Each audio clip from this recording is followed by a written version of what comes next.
tremendous looking trophy. Hello, welcome to Platinum Explosion, number one PlayStation podcast in the Oceanias. My name is Dylan Blight. Joining me, as always, Ashley Hobley. Hey Dylan, excited to be here as we constantly reminded Ubisoft does not want to make another Splinter Cell game. Just move on with your lives, people. They hate Splinter Cell, confirmed. Yeah. What's that game called again, by the way? Tom Clancy's X-Defiant. Yeah, I hate it. And or Zdefiant? Yeah, I don't know. Stupid name. Stupid name. Don't know about it. It is. Stupid name. Well, in case you missed this, it got announced this morning. It's a 4v4, 5v5, something. Arena shooter. Where you don't play as... Free to play. Where you don't play as Sam Fisher, but you play as... Spawns. Yeah. Or something. And the weirdest thing is they don't have classes. They have factions. Yeah. Which makes no sense. I don't get it. No. And it's not it's not out. No, it's not beta test until August. Yeah. I don't know. They've kind of set this one up to fail, haven't they? Every one of these games that does well, it's like, out now, try it straight away. Yeah. Fucking bullshit. Not going to go far. Don't believe it. All right. Let's not talk about that. We'll probably talk about it more on Arcade Couch, to be honest. That'll be out next week. Maybe. Kieran will want to complain about Splinter Cell probably, so I'm presuming that's... Got in early. Yeah. If you want to hear us complain more about that, there you go. Go listen to Arcade Couch. This week in the trophy cabinet, silver trophy for more HBO Last of Us news. Got a fair bit of it this week, actually. And we hit a platinum. We had a bunch of platinums. I did a couple last night, so I'll talk to you about those in a minute. Yeah. Firstly, Arcadegeddon. Let's play it. I played a few hours. of Buddy Watson. Radio Watson. Buddy Watson. Radio Watson. Radio Watson. Never heard of him. So, in case you missed in case you forgot, I guess, this was announced during that State of Play last week. It had a really weird trailer with characters who are like, oh, you're in a video game and something about video games, something. Trying to save an arcade and you go into this like computer game to fight monsters and stuff. Gotta be honest, couldn't really keep up with the story. May have been like speed reading a lot of the text. The game has a lot of like introductory bullshit. I'm like, I just want to play the game. Right, let's get into it. So the one thing I kind of was confused about at first, and I think this is going to change. So it's early access, right, for a start. Early access. First week of early access, or second week of early access.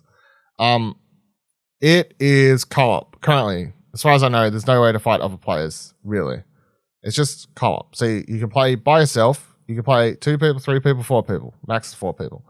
And you sort of just jump into the game and you, like an arcade game, you're trying to just get as far as you can. Eventually you'll die. I don't think there is a finish. Maybe there is. I have no idea. We haven't finished it. So just keep going until you die. But it's co-op third-person shooter where you'll move through the level. You start with a baseball bat and a pistol. You'll find like crates around the levels, and they'll spawn random weapons. So then you can pick up different sorts of weapons. You can find rarer crates that give you better weapons, etc., etc., etc. You pick up money from enemies and other sorts of crates. And then there's like a halfway point in the middle of a level where you can buy different guns from a merchant. You can also spend money to increase the difficulty level of the level that you're playing. I have no idea what it actually does. I don't know if it gives you better experience points. I assume it does something. I assume there is a reason to increase the difficulty. I assume it levels up your character because you level up outside the game, like your overall player level, and then you unlock like cosmetics and stuff. I'm assuming it has to give you more XP, or else I don't know why you do it. Anyway, me and Buddy just spent all our money increasing the difficulty and kind of just consistently fucked ourselves because I would put it up a couple times and he would just put it up to like the max we could afford and then we'll just die. And I'm like, well, that was a bad decision. And we'll go into another game and just do the exact same thing. I'm like, why do we do that again? So don't don't do that maybe. Or I also feel like so there's one power unlocked. You have a special ability. It's on R1 on the console, right? PS5, PS4, whatever. Is it on PS4? No, PS5 only, I think. R1 special ability. But played for a few hours, haven't unlocked the second ability. There's a slot for L1. Haven't unlocked that. No idea how to unlock it. Don't know if it's even in the game yet. Don't know if that's an early access. Like, they haven't even added it. I don't know. Bit weird. But I got up to, like, player level, I don't know, 12 or something like that. I'm like, I feel like I should have unlocked the second ability slot, but whatever. It's not available yet. It's only an early access. Yeah, I don't know what the... Second ability full release. Maybe. I really don't know. It would speed up, make the game a little bit easier on these higher difficulties we keep putting it into. But yeah, it's definitely a game where if you're playing it by yourself, if you jump into these levels by yourself, it's not going to be as fun because it is sort of mindless, like waves of enemies and stuff like that you're just doing in co-op. It has like an almost weirdly It Takes Two minigame thing in it, which is quite weird. So in that halfway point where in a level where you can buy guns and stuff, there's a minigame machine there, like an arcade machine. And you can jump into that, and then there's a competition, a minigame that you do between the two of you, or 3 or 4, I guess, depending on how many people you have. And one of these is kind of like the Fall Guys game where the things are constantly dropping. You got to try and like stay up the top or survive or not fall all the way to the bottom. So like these blocks are just slowly being destroyed, and you can shoot out the other blocks to try and get your opponent to drop. There's another one where it's like, the person who gets the most kills wins, and AI enemies spawn in, but you can kill them as well. So that's where you can actually kill an actual real kill person. Yeah. And the winner just gets a pick of, they just get a bunch of loot. The loser, you still get like one loot item. So, because it is co-op. So I guess they're not like super aggressively trying to make one person way better than another one or whatever. And then when you reach the end of a stage, it tallies up a score that includes who won the minigame, who got the most headshots, who got the most kills, who got the most coins, all this sort of stuff. I don't really know where that's kept. Bragging rights. I don't know. But it's all right. I enjoyed it for the couple hours that we played. But because it's early access, it felt like we had honestly played or seen nearly everything already, if that makes sense. Like, there's some people in the base area, like the arcade area before you start a game, that you can talk to, and they give you missions or whatever that gives more XP and stuff. And I hadn't completed all those. And I don't know if there's like an endpoint to them. Maybe there is as well. Like different factions or something.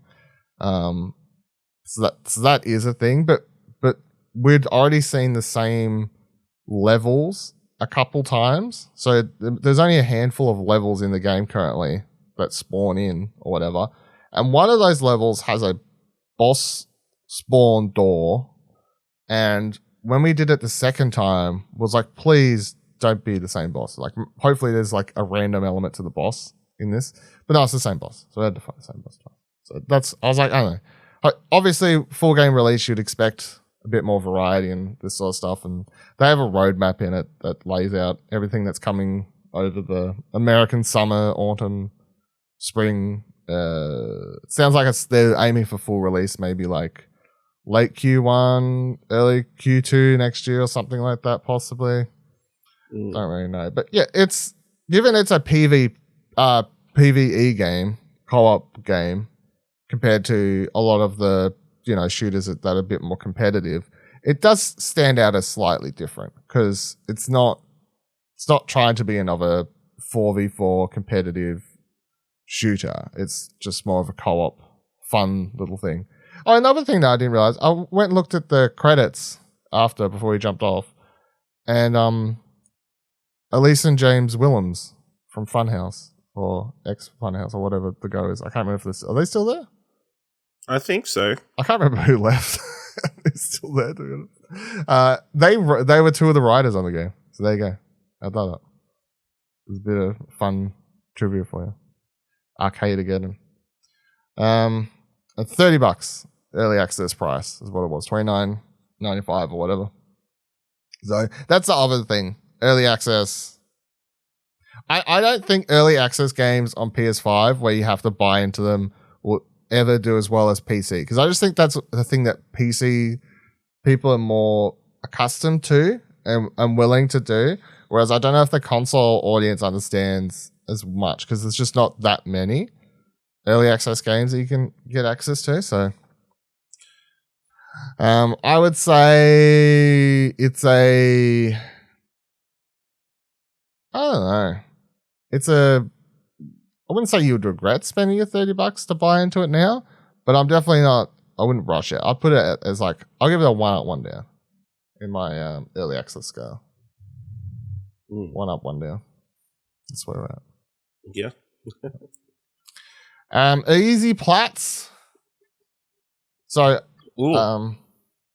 jumped off Arcadegeddon last night. I was looking on the PlayStation Store. And you're like, damn, I played all this time, no trophies. I need to rectify that. Pretty much, yeah. So looking at the PlayStation Store, and the first thing I spotted last night is like amongst the new releases, because it was like, past midnight, Tuesday or whatever.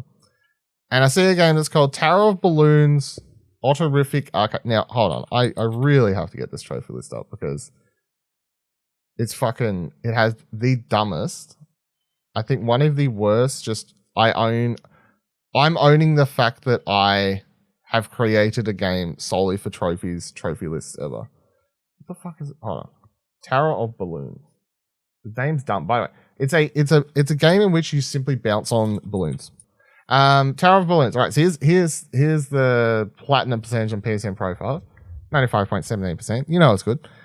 Then here's the platinum description. This is the reason I ended up buying it and giving it a go. The platinum reads, it's named On Platinum Wings. Collect all over trophies thanks to playing ... By now, you might be asking yourself, wait, where's the tower?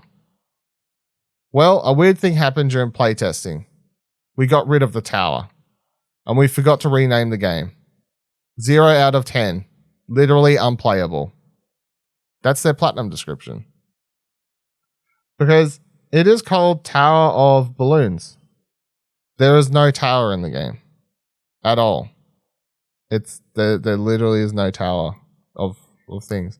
It's a game in which you spawn in and you play as a little dragon creature thing or whatever, and you move left to right on the screen, and you can hold X to hover a little bit, otherwise you're constantly falling, and balloons are coming up from the bottom of the screen, and you can bounce on those balloons, and then other dragons come up, and you can bounce on their dragon heads, and you can pop them. And the trophies are simply for popping balloons and dragons. And the trophy descriptions are great. Pop a dragon that fires fast. And then it says the red one. Pop a dragon that flies up fast. The blue one. Pop 50 dragons. Pop 25 dragons. Pop 5 golden balloons. Pop fucking... Pop 20 balloons in a single game. Fucking pop 99 balloons. Boop. Pop your first balloon. Got him. So there you go. That was, I think $1 or $2. Somewhere around there. $2. The next one. This looks terrible, by the way. Oh, yeah. It's, just the art style. I don't even know, like the full name, Tower of Balloons Autorific Arcade. I have no idea what the Autorific Arcade thing is in that name. Or the reason. It's $1.45, right? I just checked on the PlayStation Store. It's $1.45 for this platinum. It'll take you, I think, 15 minutes? 15, 20 minutes? Autorific is the name of the studio. Oh, okay. There's a studio that made this. That's nice to know. The next game is Funny Truck. So this is a game that Kieran from Well Play tweeted about, and I had bookmarked and gone, oh yeah, next time I do a bunch of easy plats. I'll have to remember to go look that up. This one costs a couple dollars as well. I don't know why people make these games, to be honest. There must be a reason.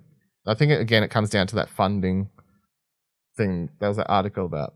So it's a game in which you press play, and it doesn't explain what you're doing, but you're in a truck, and there's people in the back, like laughing and farting, and the aim of the game is to just drive around this really abysmal-looking sandboxy square open space, and you're just trying to get all the people to fall out of the truck. And the trophies, every time you get one to fall out, you get like 25, 50 points or whatever. And the trophies go from get 1,000 scores, not scores, to the end trophy you need to get 25,000 scores. It'll take you... They got pretty lazy with the trophy naming. It's all silvers and golds and a platinum.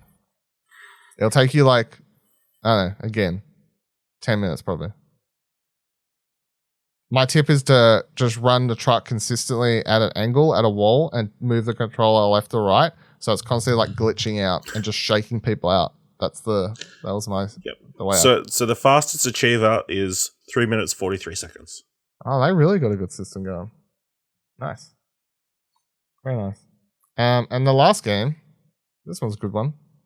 So the last game is called Spectrewoods. Yep. So let me get the trophy list up for this. Spectrewoods is a game that costs 35 cents. 35 cents. It's I don't even know how to describe the game, to be completely honest, because you finish it in that time. You have to finish the game to get the plat, by the way. So, like, calm the fuck down. You start the game, and you're in a forest, and you're a person who has a gun, and then you walk forward. It's like third person, kind of, I guess, with the camera stuck behind you. And then you walk forward in the forest, and these flowers start spawning, and then you follow the flowers on the ground, and then you reach a portal. That's the end of the first part of the game. Then, I'm giving you a trophy guide. I can remember exactly what to do. This is what you do. Then, in that time, you've got like 5 trophies for something. I don't know what, but they've popped. Then, you go into the portal, and you're now in the second part of the game. What you want to do is you want to follow the flowers on the ground for a couple steps in front of you. A ghost will spawn, let it shoot you and kill you. You get a trophy. Then when you respawn, now this is the hard part. It's not hard. I did it first try, but this is the part that may be hard for some people. I don't know. You now have to beat this level without dying. Now the ghosts are big, giant, ugly spirit, like sprite ghosts. They're very easy to spot, and they shoot just giant red missile, whatever things at you. They just very easy to dodge, very easy to see. Don't get hit by them. You want to finish this without dying. So start following the flowers on the ground like you did in the first level. However, some ghosts will spawn. Kill them with your gun, because I think guns shoot ghosts. I think that's how that works. Don't get hit by their projectiles. Towards the end of the level, there's a boss, a big ghost, takes a few more bullets, a lot of bullets, in fact. But again, projectiles are very easy to dodge because they're slow and big. Kill the ghost, follow the flowers some more, you'll reach another portal. Go inside that portal. You'll get a bunch of trophies. Now, you're at the end of the game. Walk forward, follow the flowers some more. There's a grave. It says something about my grave, question mark. I don't know. There's a story, I think. Stay there for a couple seconds, shoot it. I don't know. Then walk forward, a cutscene plays. Platinum. 35 cents. Takes like 5 minutes. I don't know where these games come from or why they exist. The studio that made Spectrewoods has 1, 2, 3, 4, 5, 6 games on here. This is the highest trophy percentage though, so it's probably the one that made the most money on, to be honest. But there you go. There was my Plat Night. Clearly, there must be some sort of audience of people like you who'll just buy anything to get a platinum trophy. Oh yeah, yeah. And it must be big enough to warrant 10 minutes of putting shit together. Yeah, I don't know somehow figuring out. Yeah, there must be. you must get enough money that pays off. Like, there's enough people willing to pay 35 cents. That's worth it, you know? Because it wouldn't be worth it if it was only just 2, 3, 4, 5 people. There must be enough suckers buying these games, getting these easy plats. It pays off. So there you go. I haven't done an easy plat roll through for a while, you know, but there you go. There's 3. Just knocked them out. 3 more. And there's heaps more. You can sit there all night. There's still so many I haven't done. I was looking up lists last night. I'm like, oh, this looks easy. This looks easy. But the thing is, they're all like $8. No, I'm not paying that. Wishlist it. See it on sale. $2 for a plat. That's acceptable. I ain't paying $8 for these shitty plats. Get that out.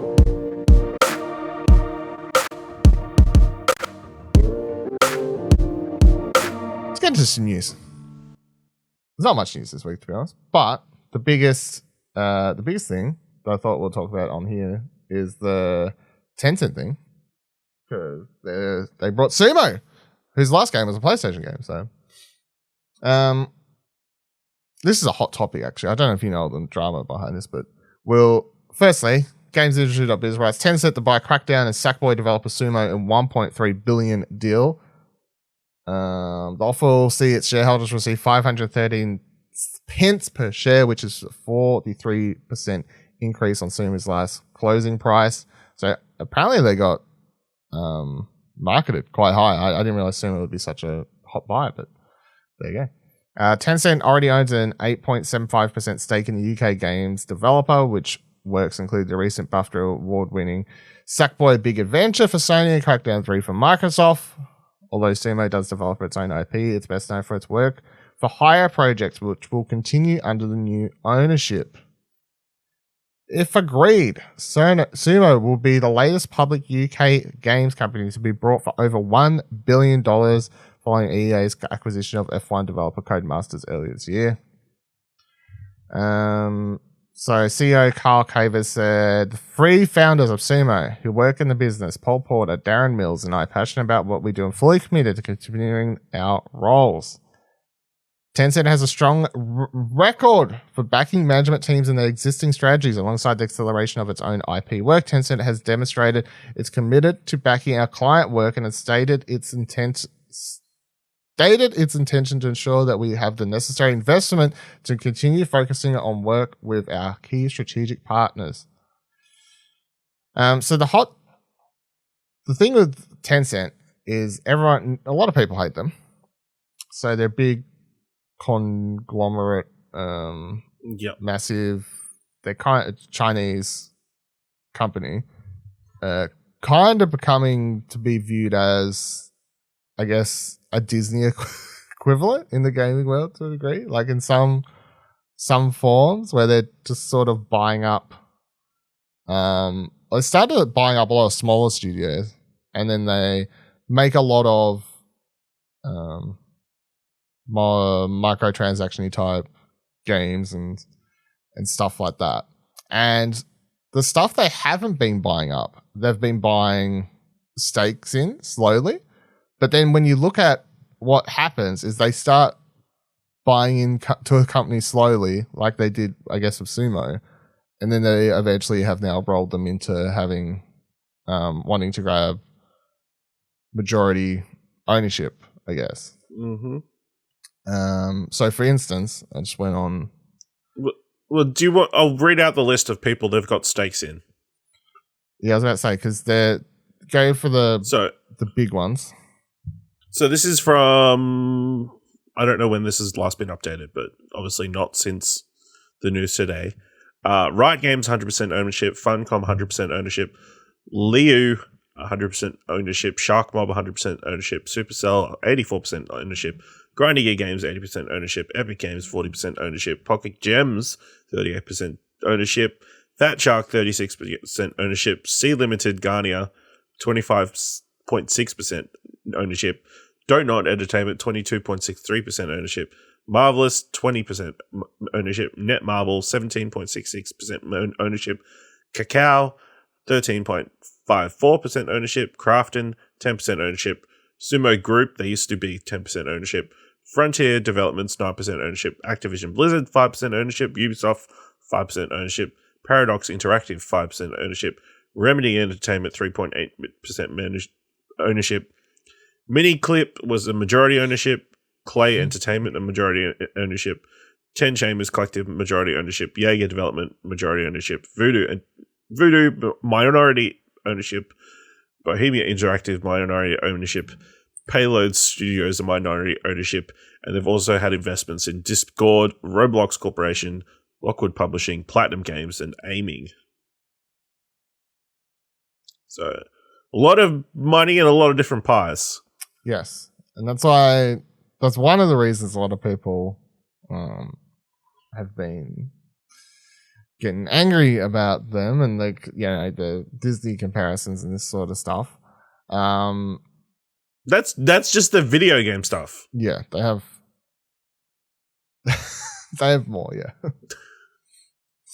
And they have their own little subsidiary companies and whatever else that also have their hands in pies and whatever else. So I was reading this morning. Where was it? I was trying to bring it up. There's this article. I suggest it's a pretty good article. I'm not going to read it because it's quite long and you should read it. But The Guardian actually published an interesting story last week about Tencent. And it's called No Cults, No Politics, No Ghouls, How China Censors the Video Game World. And it kind of focuses on not just Tencent, but a big part on Tencent and sort of how they've been sweeping and picking up and slowly affecting and sort of ways that you may not notice the video game marketplace, especially they have their hands in a lot of esportsy type titles and stuff like that. So worrisome to some people. Yeah, I mean, how do you feel about Tencent? How do you feel about a studio like Sumo, which has mostly been making PG-13 at most games for and last thing was they made that really good Little Big Planet game. I don't think we're going to get another Little Big Planet game from them now, or Sackboy game now, because after this, I highly doubt that's a thing that will happen. But I don't know why they wouldn't. I feel like Tencent don't really care as long as they're making money. I don't think Sony would want to. I don't know if Sony would, to be honest. I don't know. I mean, they just have. I don't think Sony really cares. To that extent. Tencent is just part of the industry now. You just have to accept it. Are they not going to make games with? I don't know. Are they not going to let Riot Games put games on their service? They wouldn't partner with Riot on an exclusive? True. Possibly, yeah. Why wouldn't they? How do you feel about Tencent then? They've got money. They're throwing it around. Obviously, it's probably good for to a certain degree for the actual studios because they've got some level of financial security. I don't know how much Tencent oversee every little aspect of development. Obviously, with their investment in Remedy and that kind of thing, obviously that's why they're able to do all these crazy games they've announced that they're going to be working on, and build up the studio and that kind of thing. So it's kind of a necessary evil, I think. Obviously, because they're Chinese based, that's why people are upset. If it was an American studio doing the exact same thing, nobody would be batting an eyelid, So take that for what you will. I mean, if it was Amazon buying shares in all these video game there's companies. A lot of people that hate Amazon as well, so maybe it would be less a big deal, but there's still a lot of people that fuck Jeff Bezos. I mean, Amazon. If Microsoft was buying all these studios and buying all these places, nobody would care except me because I'm woke. I'm one of the sheep. I was going to say, I think there's you and a couple other people that are at least angry about Microsoft buying everyone and whatever. Yeah. But yeah, I don't know. It's just I don't know, like all you can dive into the politics side of stuff, which, as I said, that Guardian article goes deep on into, which is interesting if anyone wants to actually read that. But from a solely like, just is it weird that one place can own so many places, I guess, and like solely. It's less that they're buying them and more so that if you look at the history, they do slowly they very slowly, buy in and then a little bit more. And then they're like, no, we want everything. Here's what we'll give you. Kind of like take them all. And when you have these public trading companies, I guess there's nothing you can really do to stop this. Like business is business. It's just odd. I know it's weird. So many places getting brought up, but yeah, we'll see what happens with that one. And the other thing I wanted to shout out this week, like more of just a happy news story thing. PlayStation. Oh, good. Yeah. PlayStation blog put up this article. Wayward Strand, a heartfelt story coming to PS5 and PS4. So I'll just read a little bit from this. But also, the reason I bring this up is because this is an Australian-made game. Very small studio. I played the demo on PC before. I liked it. Put up a preview from that. So I think this is pretty cool that they got a full PS blog post and everything for it and to advertise the game and stuff. So yeah, they're from Melbourne and they were writing the blog post. Wayward Strand is a new type of playable story set in a living world. It's a thoughtful, heartwarming tale woven together from multiple distinct threads, all of which play simultaneously aboard an airborne hospital in 1970s Australia. You play as Cassie, a teenage girl visiting the hospital for the first time. Your mum is the head nurse of the brand new hospital that's been constructed on the airship, and she's asked you to spend 3 days in the aged care ward, where you'll explore the mysteries of the ship and get to know the elderly patients and staff. There are over a dozen characters who live or work on the airship that you can meet and spend time with, each going about their lives as you explore. Some are charming, some are eccentric, some rude. Each has their desires, goals, and imaginations.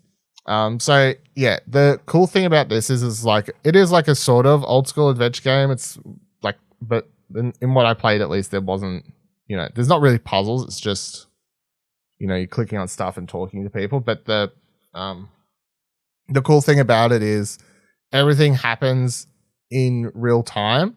So when you go and you talk to whatever, like this little lady down one end of the ship, that means you're potentially missing out on a conversation that's happening on the other end of the ship because everything's time doesn't freeze and characters don't stop doing what they would be doing because you're in a conversation with someone and these sorts of things. So I remember when I played the PC demo, I had to play it twice just so I could go speak to this other character and see what happens. And then I ran back to the other side of the ship to see if it affected what that other character did, and they were in a slightly different position and stuff like that. So you're definitely going to have your own, I guess, experience with it that first playthrough, but there's enough reasons to do multiple playthroughs for sure.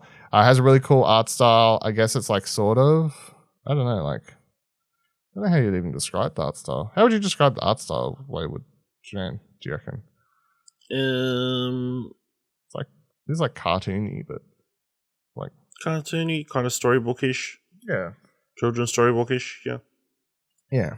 So this is cool. I think it's the animation in the more recent trailer they posted for this and some of the stuff. It looks like it's been tightened up a little bit since I played it a year ago in PC or whenever. And I'm keen. Well, I think it's very good. Small Melbourne team that's been working on this game for like, I don't know, 5-6 years or something, I think. Awesome. Are you keen to play Wayward Strand? Yeah, I'm definitely keen to check it out and give it a go. It's got interesting ideas, and an interesting art style. So yeah, exciting that it's coming to PS5. Yeah, sometime next year. Oh, and DualSense features. I don't think so. All right, let's talk about PlayStation productions. So, firstly, a couple of HBO Last of Us stories. They've cast a bunch more people. They're filming it. We already know that because we talked about it last week. But the casting is quite interesting. So Deadline reports that Jeffrey Pierce, the voice actor of Tommy in the Last of Us video game series, is coming back to play a different character opposite Pedro Pascal, Bella Ramsey, and Gabriel Luna in HBO's high-profile adaptation of The Last of Us. So apparently he will play Perry, a rebel in a quarantine zone. This is a new character. From all, like, you do any like Googling, like, have I missed a character called Perry in The Last of Us? You know, like go to Last of Us Wiki and all these sorts of things people have been doing. There's no Perry. So they're having him play a new character, which is good, I guess.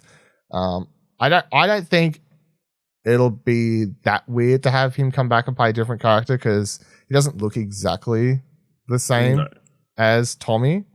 And I don't know if he put it on like a slightly different voice or anything, or if that'll even matter. But I just find it quite funny that they're like recasting. And it, for all we know, it's just a cameo. You know, could be. That's true. I know they give him like a character information, but you know, it could just be a nice nod to the fans kind of thing. Yeah. So then they've also cast. You've got Murray Bartlett, who will be playing Frank, who is the partner of Con O'Neill, who will be playing Bill. Sorry.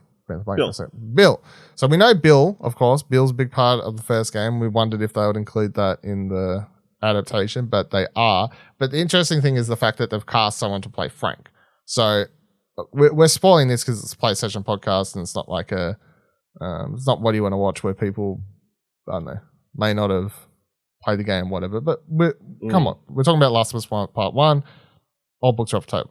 It's interesting because in the game, of course, you meet Bill and he's alone, and then they introduce this whole story about Frank and him talking about his partner and all these sort of things, and then it's eventually revealed that Frank hung himself in this house right towards the end of your time with Bill before you leave Bill's town and you head off to what the fucking city is it? Seattle? I can't even remember. No, is that the second game? No, this is the second game. I can't remember. San Francisco? Second game. San Francisco? I fucking don't know. American cities. I can't keep up.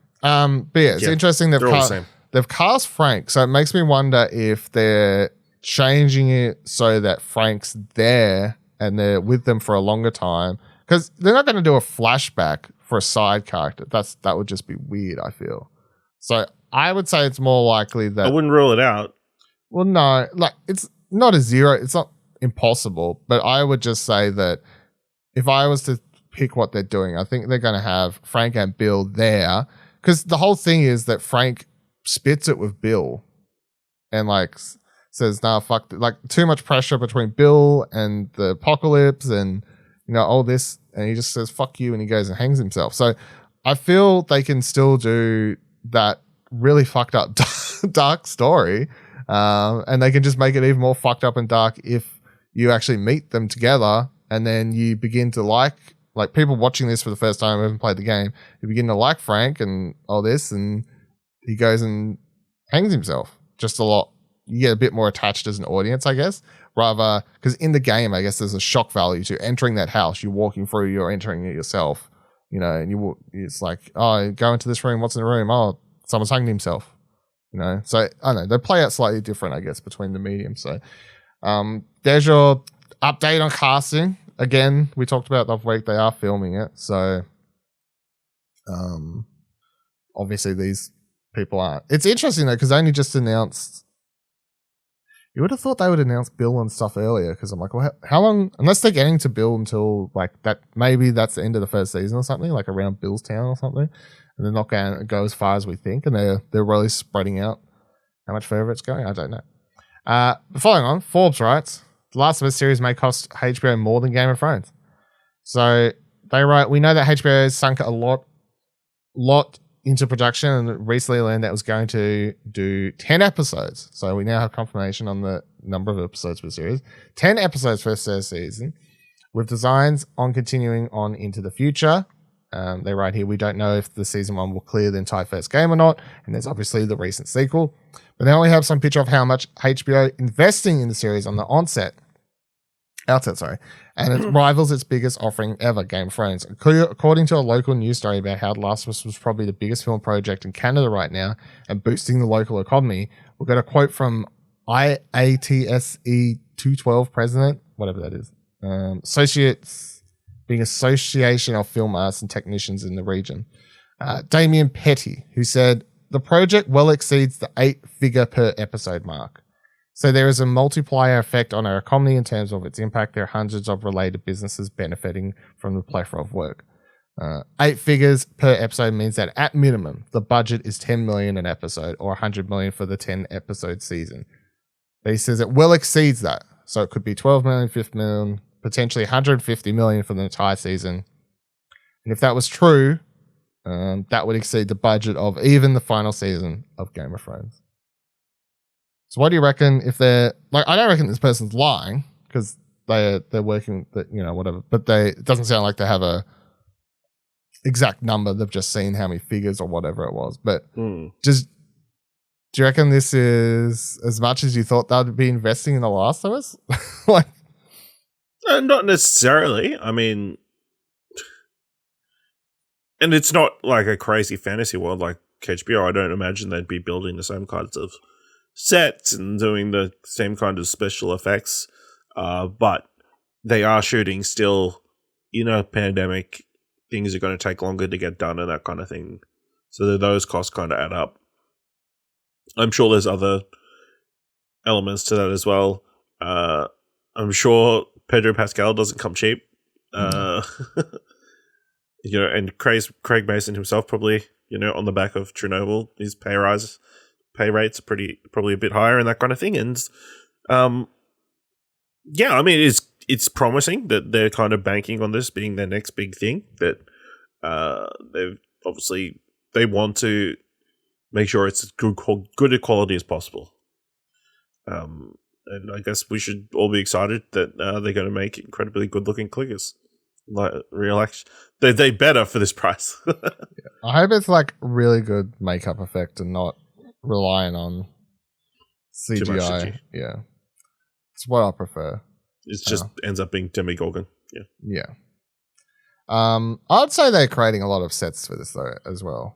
Like, because they got to create the entire, like lockdown. Think about the town from the start of the game, but not like destroyed cities. I'm thinking, like, obviously, I've sort of like back behind the scenes stuff for Game of Thrones, and they're big, full on parts of Winterfell and massive parts of they created like the giant cities for King's Landing and stuff like that. But I still think there's a lot to this that would be just easily, you could easily say and miss. Like, think about all the overgrown grass and shit like that. Just like subtle details. It doesn't have that fantastical element, but it's still part of that world, And if they're recreating the game, that's the kind of effect that they have to go to. Yeah. I'm keen. I swear the more I read about it, the more like casting and, just how much HBO is backing it and stuff. I'm just like, cool. I'm all aboard this Last of Us HBO series. And then also, VG247 writes, Netflix data mine seems to hint at Ghost of Tsushima and PlayStation projects. PlayStation-related images of both for DualSense controller and Ghost of Tsushima have been discovered hidden within the Netflix app, a data miner has revealed. Data miner Steve Moser has posted evidence that appears to point towards Netflix's mysterious endgame project that streaming platform has been working on for a while now. Images of both a DualSense controller and a Ghost of Tsushima have appeared in the app, fueling speculation that Sony and the streaming media company will form some sort of partnership related to gaming in the not too distant future. So quote, Netflix gaming feature has a current working name of Shark and is represented by this image in their ISO app. A shark fin, Moser revealed in their tweets. It stands to reason that Netflix may be gearing up to offer a service like PlayStation Now via its app. This would draw in more users for both companies and allow Sony to reach more people without PlayStation hardware in their homes, in theory. Earlier this year, we saw Sony confirm that PlayStation Now supports 1080p capable games on their way, and this could be in preparation for what comes next. And also, this is after, as they write, it should be no surprise that Netflix wants to elbow in on the gaming market. The company's already released games based on Stranger Things IP, and it's seen massive success on gaming-based properties like Castlevania, Resident Evil, The Witcher. We know there's a Beyond Good and Evil project on the way, Splinter Cell, blah, blah, blah, blah, blah. Earlier this week, Netflix also said they want to get in on making their own games as well. So, yeah. What do you take from this? Ghost of Tsushima, DualSense stuff being hidden in the back end of Netflix? I have no idea. I don't. It's just so random and like, I don't know. Are they going to have some sort of free trial for PlayStation Now through Netflix or something, and you'll be able to play Ghost of Tsushima that way? Or is there going to be some sort of playable version of Ghost of Tsushima for Netflix? I mean, yeah, it's so little information, and it's so unlikely a collaboration that it's hard to imagine what it could be. Is it that unlikely of a collaboration though? Netflix and Sony? Like in the scheme of things? Well, no. I feel it's just that Sony's on the video game aspect have held their exclusive so tightly to their chest until recently, with obviously going to PC and that kind of stuff. Because they've been falling behind on a lot of the streaming stuff, so I'm just thinking it. I mean, I'm probably just reading. What you think? Netflix is Sony have some sort of? Well, I do believe they've got like a first look deal for their theatrical releases to come to Netflix. I mean, I don't think there's likely there's some sort of like merger likely. No, not a merger. I'm just thinking partnership where they're thinking PlayStation Now is not going the way they want. What can we do to make it better? And they imagine some sort of deal where they worked out imagine if they announced like a Ghost of Tsushima spin-off anime series, right? For a start. Because this is a thing they're doing a lot of lately. So that wouldn't be outside the realm of possibility. But then they've somehow worked out how to get PlayStation Now or whatever ingrained into your system. Maybe you can't. I don't know. I guess you can sync a controller to your TV possibly if they did an update for newer TVs, like just Bluetooth, your DualSense or whatever. Yeah. And imagine you reach the end of the anime series and it's like, hey, do you want to start playing Ghost of Tsushima through PlayStation Now, free Netflix? And you click OK, and it launches like a PlayStation Now app for your smart TV, and off you go. What if you're watching Netflix on your Xbox? Say sorry. Maybe they let it happen because Xbox is just such pushovers these days.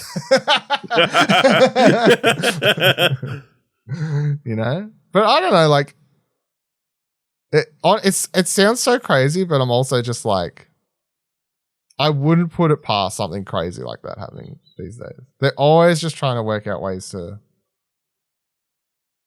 get cloud integration. I mean, that would explain some of the partnerships. recent news we've had about Netflix wanting to get into gaming. If they could make that a possibility, I suspect the hardest thing would be like the servers and that kind of stuff, getting it to run fast enough. We would everywhere, still be which I'm fucked. sure Netflix probably. Well, not necessarily. I mean, you can stream 4K. Which I'm sure would be more difficult than just streaming a game, potentially at a lower resolution. Maybe at a lower resolution, but not at streaming a 4K game is just 60 frames. And latency and the input kind of stuff's the thing. But yeah, it's an interesting possibility. Unlikely though.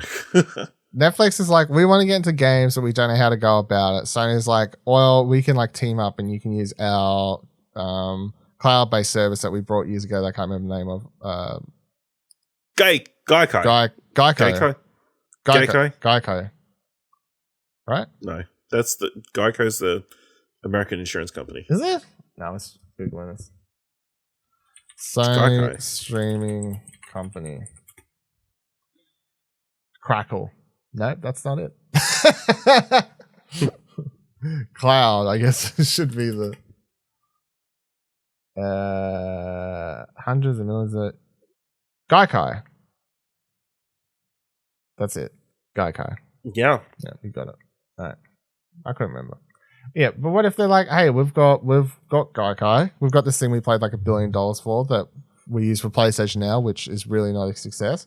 But the technology's good. Because it's only available in one place. Yeah. But the technology's solid. Netflix like, that sounds great. How about we team up? We can make games, release it via that. We'll integrate your stuff. Can we make a Ghost of Tsushima anime series? Cool. I don't know. I'm just spitballing.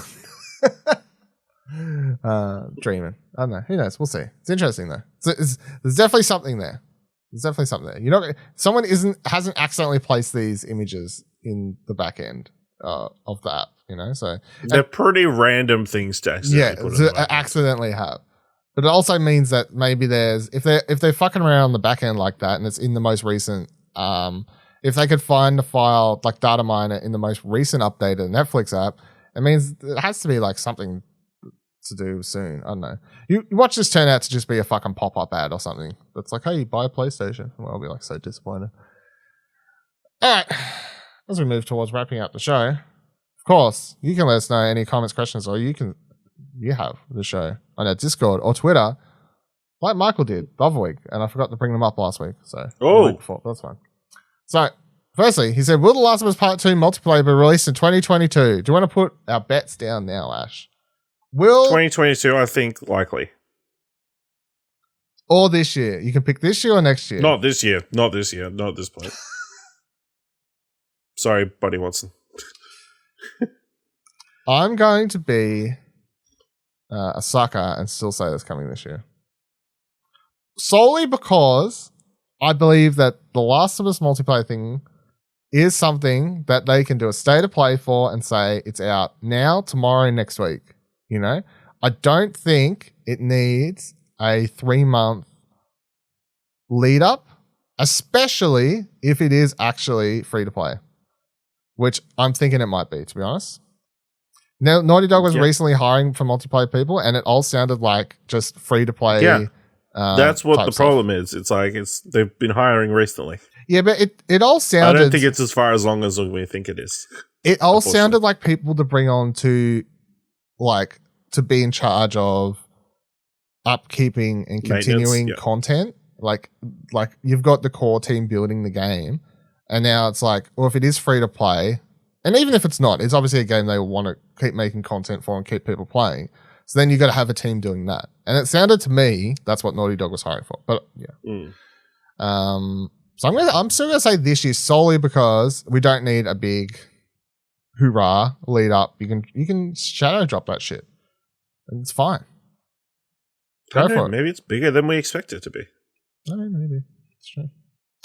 So I'm saying 2021, you're saying 2022. Find out soon. Yep. His second point, is it just me or did you retire the Platt Podcast Twitter account? Yes. Yes, it did disappear. I don't think we talked about this on any podcast, so I'll just cover it here in case people missed the demo there. We did have that account at Platt Podcast, right? And that was the only podcast we had that had its own Twitter account. Other than Tales of Zelda. Yep. One that was still current. Which you can find. That was current. Yeah. I mean, people still listen to that show, surprisingly. Like, it still pops up. Yeah, it's good. Yeah. Should do a second season. Fuck no. Way too much work. Go listen to Tales of Zelda, but don't expect a season 2. No. Unless somebody wants to help us do a season 2. Yeah, unless we can. I don't have it in me to edit that show again. I literally couldn't. I don't think I could. With doing a lot more now than we was then on other stuff, so I just don't think it's even possible. But no, we had the Platt Podcast account, and originally it was like, oh, cool, we'll make the Platt Podcast account. Again, this is kind of behind closed red code, but it's fine. Originally it was like, oh, yeah, we'll post like some trophy stuff on there and all this sort of stuff, like make it stand out and whatever. And I tried doing that, and I just couldn't keep it. It was too much work, and I don't know, couldn't keep up with it. So anyway, we changed it. I changed that Twitter account is now at Watch Our Shows. And it just tweets out. What a get. Yeah. I'm quite happy with that, to be completely honest. I'm still quite shocked that no one had the Twitter account Watch Our Shows. It just seems like anyone that was making like podcasts or anything would have fucking claimed that. But there you go. I mean, it doesn't make sense for podcasts, but yeah, but it's fine. We call them shows, like it's just not possible to say listen to our shows. It's too long. No, listen to our shows. But I was like, well, some of them are video. Could have been hear our shows. Hear our shows. Is that one taken? Yeah, I don't know. Maybe. I don't know. So watch our shows. You can watch them even without video on YouTube too. Like, what do you want to watch? Doesn't have video, but you can watch the still image on YouTube. So, I mean, it's not wholly incorrect. Yeah, at Watch Our Shows, podcast from explosionnetwork.com. And that account shares and posts out the podcasts from everything now. It's solely just, hey, if you want to make sure you don't miss if we post a podcast or any like highly podcast related stuff, that's the channel. We still post them on the main Twitter. We'll do some polls and whatever else on that one that's more just directly show related or whatever. But it's more like, hey, this podcast. Make sure you don't want to miss it. You want to make sure there's an easy way just to see what podcasts we've been posting lately and stuff like that. You want to scroll through other stuff on the main channel? There you go. It's all there. There's all the podcasts. Podcasts from Explosion Network. Because all I was doing was posting Platt on when it was at Platt Podcast, and it was just like, well, why aren't we just doing all the podcasts? Because this just seems silly. So there you go. There's the answers to that question. We did that a couple months ago, and I didn't mention it, but we did it. It was a soft switch. There you go. Soft switch. It was a sandwich. It was a soft switch sandwich. You can send us questions and stuff like that if you want answered. ExplosionNetwork.com/Twitter. Take you to our Twitter. ExplosionNetwork.com/Discord. Take you to our Discord. Join up there.